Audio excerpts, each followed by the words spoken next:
Jamaica, Mark Jefferson Goldie.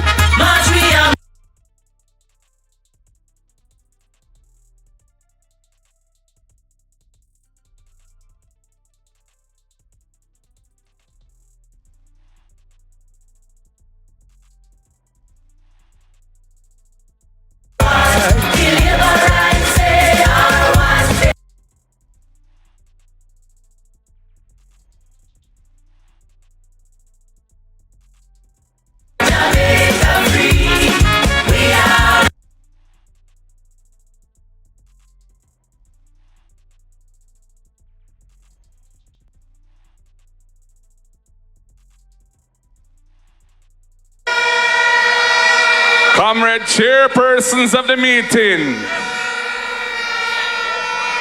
Comrade General Secretary, in whom I am well pleased, working hard to deliver the victory for the People's National Party.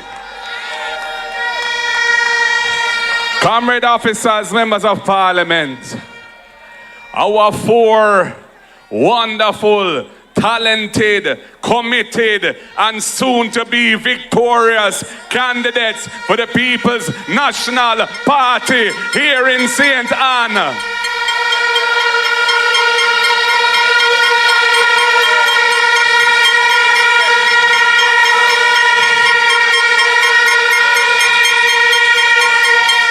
I feel the spirit moving me tonight. I feel the victory. I see it in sight. Everything is all right. We're going to fight with all our might to ensure the victory that is right. Comrade councillors, comrade caretakers, most of all of the workers, warriors, foot soldiers, supporters, loyal PNP comrades here in Brownstown tonight. PNP River come down bank to bank in a Brownstown. You look beautiful. Oh my gosh. I want to big up all of those who are online watching us tonight. Wherever you are, in Jamaica or overseas, thank you for your attention. And my people, thank you for being here and building such a wonderful vibe in Brownstown. Comrades, all across this country, I see it in your eyes. The frustration, the fatigue, the feeling that we've been promised a better life, prosperity, but left standing in the same place or moving backwards. Some are worse off now than they were 10 years ago. But I also see something else, comrades. I see determination. I see love for this country. I see people who haven't given up despite how hard it is. And I want you to know, I haven't given up either. It is possible to build a better Jamaica. We do not have to settle for what we are seeing now. We have the ability, we have the talent, and we have the determination to build a Jamaica which is better for all, where quality of life is there and you don't have to run, go a foreign because you can make it right here. That is what the PNP's mission is at this time. Comrades and friends, what is about to occur is not just another election. It is a turning point in the history of this country. It is a moment for us to decide what kind of country we want to live in and what kind of leadership we deserve. Because Jamaica, time come for honesty. Time come for decency. Time come for leadership that cares, that listens, and that delivers hope for the people. For too long, you've been governed by a crew that is focused more on public relations than on serving the people. Billions have gone. Hospitals unfinished, schools overcrowded, and people struggling every day to buy food, to pay bills, while the ministers get richer with the big pay rise that Andrew Holness engineered and Nigel Clark executed. That is not leadership. That is exploitation. I believe in something different. I believe in good government. A government that works for you, for the people of Jamaica. I believe every family should have access to proper housing, clean water, and health care that doesn't mash up your pocket. I believe in jobs, not just talk, but real investments in young people, in agriculture, and in local businesses in communities. I believe Jamaica's children and our elders must be protected, not used, not ignored, but heard. This is not a wish list. This is our mission, comrades. Because dignity should never be a privilege. It should be a right. Comrades, I don't come to you with a big ego. I come to you with experience as a lawyer, as a business person, as a legislator, as a minister of government, and as a leader of the biggest and most powerful political movement in the English-speaking Caribbean, the People's National Party. I come with a steady hand and a good heart. I come with a team ready to serve. And I come with one purpose: to build a better life for you and for all Jamaicans.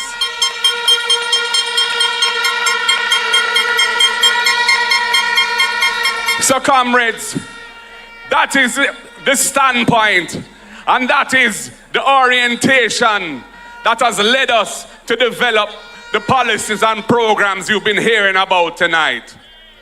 When I see a family, a mother with a young girl or a young boy, he has done everything that he has been asked or she has been asked to do. They've studied hard in school.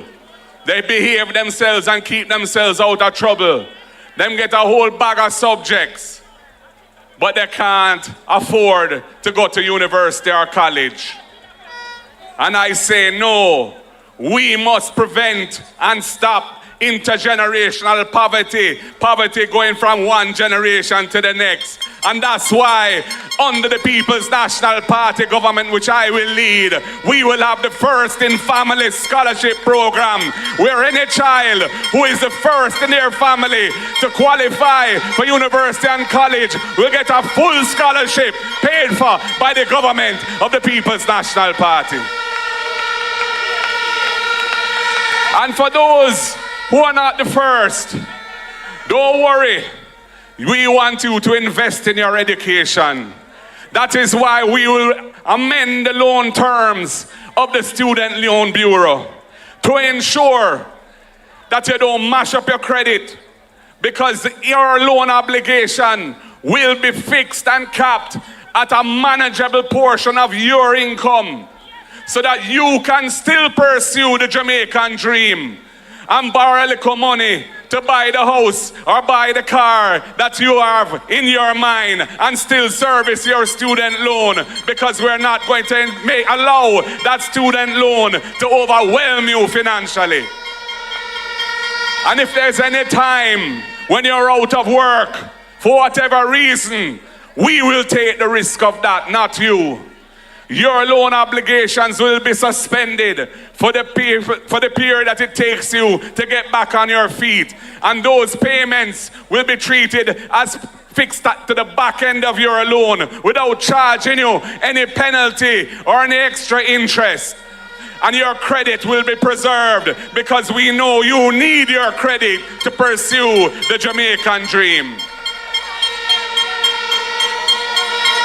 And we know that many young people who have worked so hard to get themselves to a better place want to have their own door key, their own house where they can live. That is in their mind, that is their dream.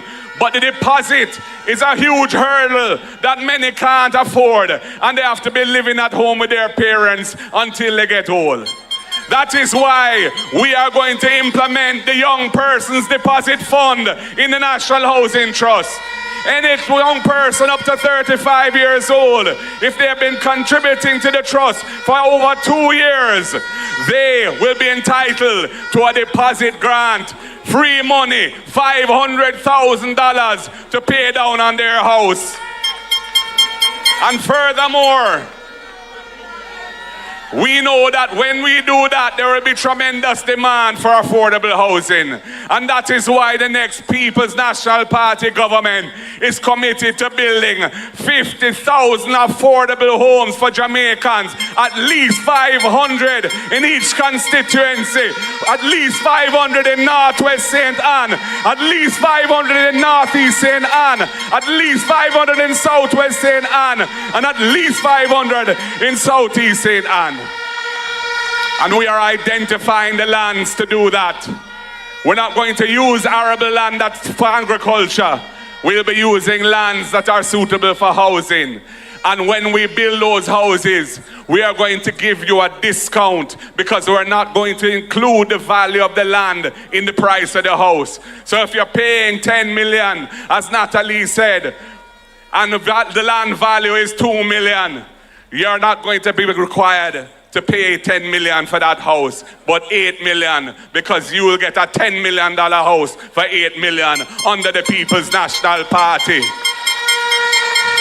So young people, when them come with them 5,000 or them 3,000 or whatever them coming with to try buy you out, think about that $2 million value when you buy your house under the PNP. And I know so many of our entrepreneurs, so many of our very small business people, our hairdressers, our cosmetologists, our taxi operators, our shopkeepers, our farmers would love to be able to access one of those houses too.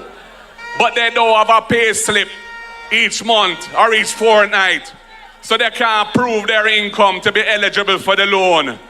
And that's why the next PNP government is coming with the rent-to-own house system, where you can go into one of those houses as a tenant and pay the rent equal to the mortgage. And after 6 months, if you've been paying, we say you don't need to prove anything more. You are ready to borrow the money, draw down the loan, buy the house, and move from a tenant to an owner with your own door key. Because we want to build the ownership society where everybody feels part of this Jamaica land we love. And let me tell you, comrades and friends, we recognize the importance of the creative industries and our culture, and we want to unleash that as part of the economy that can grow Jamaica and make us more wealthy. So we are going to establish a fund of $1 billion every year, which will be available to the creative industries, to the musicians, to the sound recording artists, to the sound engineers, to the artists who draw or paint, to the crafts people, to the content producers, anyone who wants to make a business out of their talent creatively, we will give you a thing to set you on the road so you can step up in life and help grow this economy and help build brand Jamaica, Jamaica to the world.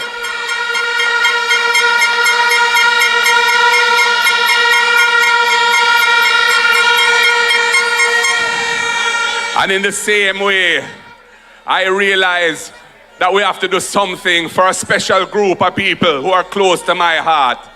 My father came to Jamaica in 1953 as the first bone specialist in Jamaica, the first orthopedic surgeon. And there was a polio epidemic shortly after he came here. And he knew about polio because he had seen it in Egypt, where he was a doctor during World War II. And the government of the day put him in charge of the medical response to that epidemic. And he established what was then called the Polio Center. And after we cured and got rid of polio from Jamaica, it grew and became the Mona Rehabilitation Center for anybody with physical disabilities, whether it be paralysis, whether it be deformities or whatever. I grew up in a family that cared for persons with disabilities. My mother left the civil service when she was one of the first 3 women to become administrative cadets in the country on the pathway moving up to permanent secretary. She was one of the first 3 women in the civil service to come into an administrative position. She left after we were born, my sister and I. Born here, by the way. You see me born. My navel string cut right there at 9 College Common. So anybody wants to say anything different, let them go away, because I lie them I tell.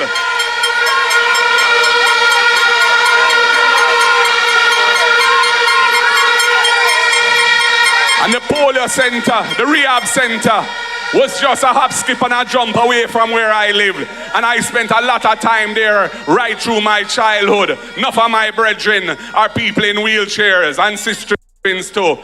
So the next PNP government, being a government that in the last time round passed the Disabilities Act to give rights to persons with disabilities. Now we're going to put some money behind it now. 1 billion a year to support persons with disabilities to have full access to the society that they have a right to be part of and have a potential to help build, whether it be accessibility issues, technology, or other matters like that. Sidewalks so them can go on it on them wheelchairs safely. The next PNP government will be a caring government for the people. And we're going to deal with constitutional reform because we realize the system not right.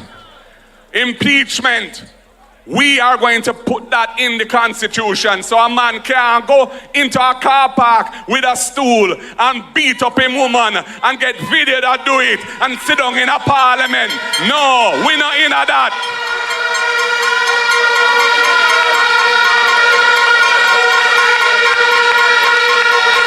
We will support the institutions of good governance in the country. I was the architect of the Integrity Commission because I realized corruption was a terrible problem in the country, holding us back as a nation. And we're going to support the Integrity Commission. All I ask of them is that they deal with everybody fairly. But they must leave no stone unturned. And the government must not interfere in their work. Let the chips fall where they may. How can we have a situation where the most important anti-corruption institution in the country is in court fighting for its life, a case brought by the Prime Minister himself, trying to strike down the very piece of legislation which he's under investigation for? It's a disgrace. It is a cloud over the image and reputation of Jamaica.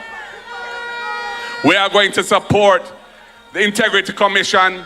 We are going to support the Financial Investigations Division. We will restore the office of the Political Ombudsman as an office that can look into hanky-panky in electoral matters and bad conduct and provide some recourse to all of those who are doing wrong things right now, tearing down people's poster and other wrong things. We are going to look at the gag clause. Right now, The God clause is too one-sided. We want a better balance between protecting people's reputation and transparency to ensure that wrongdoing is exposed. There are other models that we can use. New Zealand has a very progressive model. We will be reforming the God clause. And right now, it's only 2 parliamentarians have their declarations published in some reform. The Prime Minister, well, his own can't be published because him can't get certified. And the leader of the opposition. That don't make no sense to me. Every member of the executive who is in government, they should have to have the summary of their declaration published as a matter of course. That is what good governance requires, and the next PNP government is going to deliver good governance to the people of Jamaica.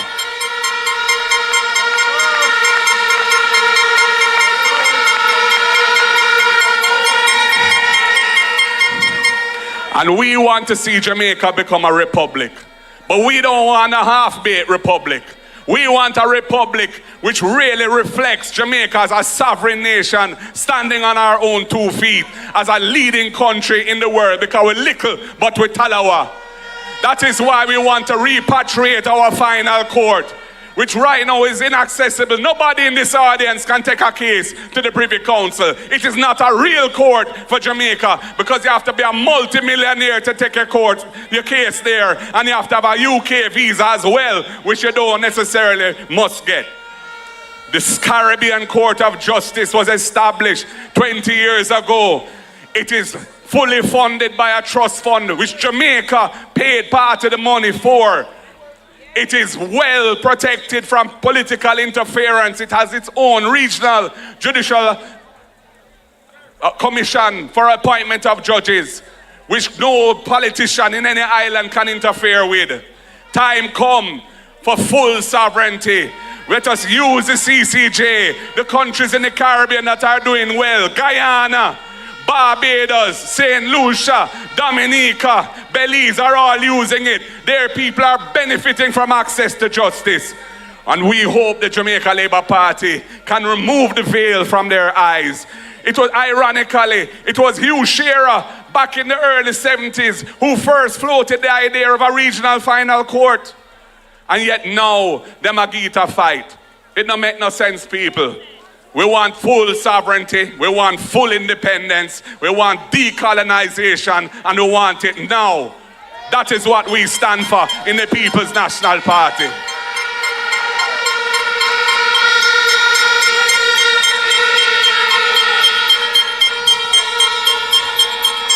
So, comrades and friends, I ask you not just to vote for the PNP, but to vote for yourselves and your families and your future.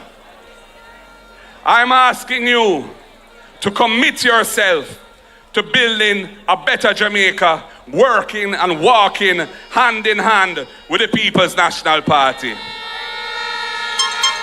Comrades, I think that time has come for us to vote for hope. Time come for us to vote for fairness. Time come for us to vote for leadership that puts the people of this country first and not your pocket first.